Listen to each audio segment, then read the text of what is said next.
नमस्कार। मैं साक्षी Goswami counselling with साक्षी से आप सभी का अपने चैनल पर बहुत बहुत स्वागत करती हूँ।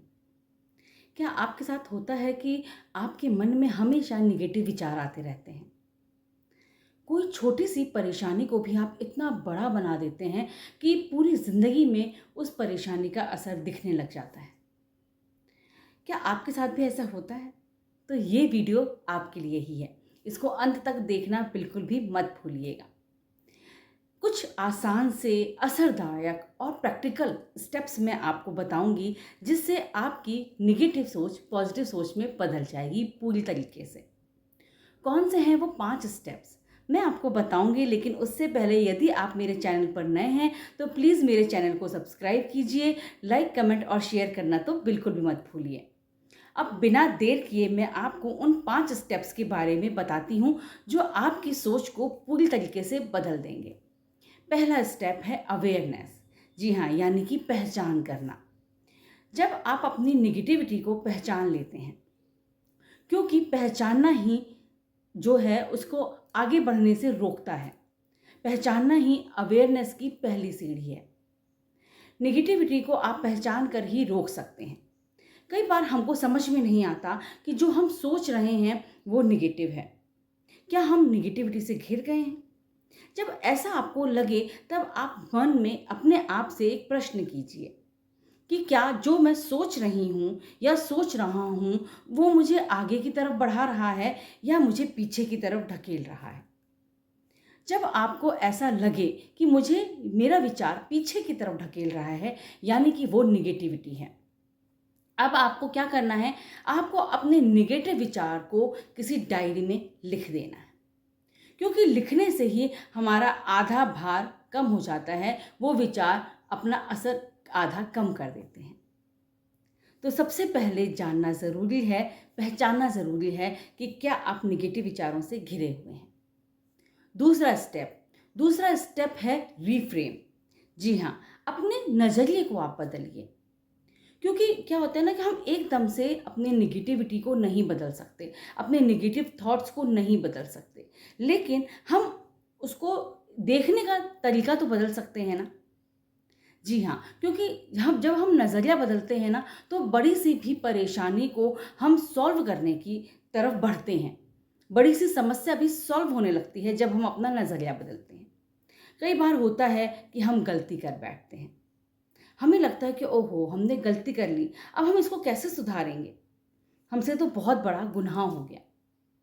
हमें लगता है कि हम किसी एग्ज़ाम में फ़ेल हो गए तो अब हम आगे कुछ कर ही नहीं सकते। हम अपने आप को ही गिल्टी महसूस करने लगते हैं, अपने आप को ही सज़ा देने लग जाते हैं।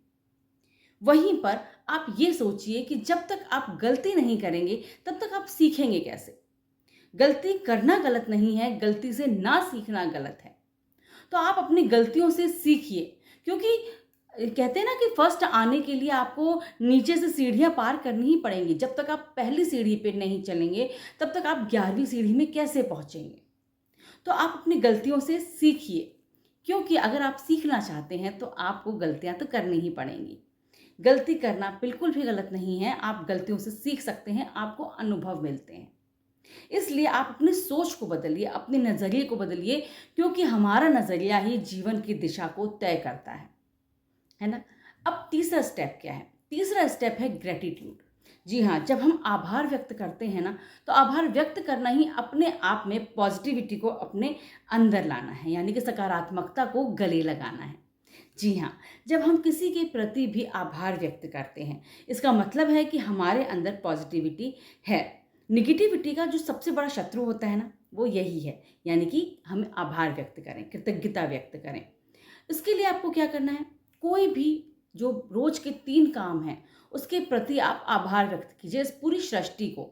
बहुत बड़े-बड़े चीज़ें नहीं करनी है आपको, छोटी-छोटी चीज़ों से ही शुरुआत कीजिए। जैसे कि जब आप सुबह उठ रहे हैं, तो आप सुबह उठ रहे हैं, आपने आँखें खोली, आप जीवित हैं, उसके लिए आप गॉड को थैंक्स कीजिए। आप खुली हवा में सांस ले रही हैं, इसके लिए आभार व्यक्त कीजिए। आप स्वस्थ हैं, आप घूम पा रही हैं, आप अपने काम खुद कर पा रहे हैं बिना किसी की सहायता के लिए, आप बीमार नहीं हैं, आप स्वस्थ हैं, आपको कोई बीमारी नहीं है, इसके लिए आभार व्यक्त कीजिए। हर छोटी-छोटी चीज़ के लिए जब आप आभार व्यक्त करेंगी, तब आप हर बार पॉज़िटिविटी को अपने समीप लाएँगी और नेगेटिविटी को अपने से दूर भगाएँगी। तो आपको आभार व्यक्त करना है। अब चौथा क्या है? एनवायरनमेंट। जी हाँ, कहते हैं ना कि संगत का असर हमारे ऊपर बहुत होता है। जी हाँ, जैसी हो संगत वैसी हो रंगत। ये आपने बड़े बुजुर्गों से सुना होगा। वो हमेशा हमारी संगत पर ही ध्यान देते थे कि हम किन लोगों के साथ उठ बैठ रहे हैं। तो ये बहुत ज़्यादा असर डालती है हमारे व्यक्तित्व पर, हमारी संगत, हमारा एनवायरनमेंट, हम जिस वातावरण में रह रहे हैं, हमारे आस-पास लोग कैसे रह रहे हैं। अगर आपके आस-पास हमेशा शिकायत करने वाले लोग ही रहेंगे, तो आपका नेचर भी वैसा ही हो जाएगा। इसलिए आप अपने आस-पास ऐसे लोगों के साथ रहिए जो पॉज़िटिव सोच के हों, जिनके अंदर पॉज़िटिविटी हो, जो हमेशा कुछ अच्छे काम करते हों, तो आप ऐसे लोगों के साथ रहिए। आप ऐसे लोगों की है ना बातों में मत आइए जो हमेशा दूसरों को भड़काते हों या दूसरों के अंदर नेगेटिविटी की कोई भी आदत, गुस्सा दिलाते हों या आपको हमेशा नीचा दिखाते हों, ऐसे लोगों की संगत छोड़ दीजिए। आप कुछ भी अच्छा काम कर सकती हैं, जैसे कि आप किसी की मदद कीजिए, आप खुद को स्वस्थ रखिए। 10 मिनट कोई भी ऐसी पॉजिटिव एक्टिविटी कीजिए जिससे आपको अंदर से खुशी महसूस हो। यानी कि आप 10 मिनट मेडिटेशन भी कर सकती हैं, आप वॉक पर भी जा सकते हैं, आप कोई अच्छी किताब भी पढ़ सकती हैं, आप अच्छे लोगों के साथ उठिए बैठिए, अच्छे वीडियोज़ देखिए जो पॉजिटिविटी आपके अंदर लेकर आएँ। तो ये हो गए 4 स्टेप। अब 5वां सबसे इम्पोर्टेंट स्टेप क्या है? 5वां स्टेप है एक्शन लेना। जी हाँ, कहते हैं ना कि खाली दिमाग शैतान का घर होता है। जब तक हम कुछ करते ही नहीं हैं, तब हमारे अंदर नेगेटिविटी आती रहती है। इसलिए आप कुछ काम कीजिए, कुछ पॉजिटिव काम कीजिए जिससे आप जब एक्शन में रहेंगे तब आपको टाइम ही नहीं मिलेगा कि आपके अंदर नेगेटिव विचार आएँ। अब आप ये सोचेंगे कि अगर हम करेंगे तो कुछ गड़बड़ हो जाएगी। कोई बात नहीं, गड़बड़ होती है तो गड़बड़ होगी तभी तो आप सीखेंगे। जब तक आप काम नहीं करेंगे तब तक आपका दिमाग एक्टिव नहीं रहेगा और एक्टिव नहीं रहेगा तो आपके अंदर नेगेटिविटी आ जाएगी। इसलिए कोई भी काम कीजिए, कोई भी छोटा-सा काम कीजिए। आप अपने बच्चों को पढ़ा सकती हैं, बच्चों के संग खेल सकती हैं। आप अपने घर के जो काम हैं उनको भी पॉजिटिव नज़रिए से देखकर कर सकती हैं। और अपने आप के लिए भी कोई काम कीजिए, अपनी खुशी के लिए भी कोई काम कीजिए, लेकिन खाली मत बैठिए। चाहे आप अच्छी किताब पढ़िए, चाहे आप कहीं भी बाहर वॉक पे निकल जाइए, मंदिर जाइए, आप ऐसा काम कीजिए जिससे आपको शांति मिले, आपको खुशी मिले। तभी आप नेगेटिविटी से दूर रह पाएँगे। तो मैंने आपको 5 स्टेप्स बताए। मैं फिर से दोहराती हूँ वो 5 स्टेप्स जिससे आपको अच्छे से याद हो जाए। पहला है अवेयरनेस, यानी कि आप हमेशा अपने नेगेटिविटी को स्वीकार कीजिए। दूसरा है रिफ्रेम, यानी कि अपने नज़रिए को बदलिए। तीसरा है ग्रैटिट्यूड, यानी कि हमेशा आप आभार व्यक्त कीजिए। हमेशा थैंकफुल रहिए जो भी आपके साथ हो रहा है, क्योंकि हमको तो जो मिल रहा है कितने ही लोगों को वो तो मिलता भी नहीं है। चौथा है एनवायरनमेंट, यानी कि संगत का असर हम आप पर बहुत होता है, इसलिए आप अपनी संगति पर ध्यान दीजिए। और 5वां स्टेप है एक्शन, यानी कि खाली मत बैठिए, काम कीजिए। जी हाँ, उम्मीद है आपको इन 5 स्टेप्स के बारे में समझ में आया होगा।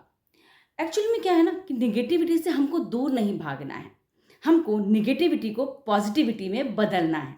जी हाँ, क्योंकि हमारी सोच, हमारा नज़रिया हमारे जीवन की दिशा तय करता है।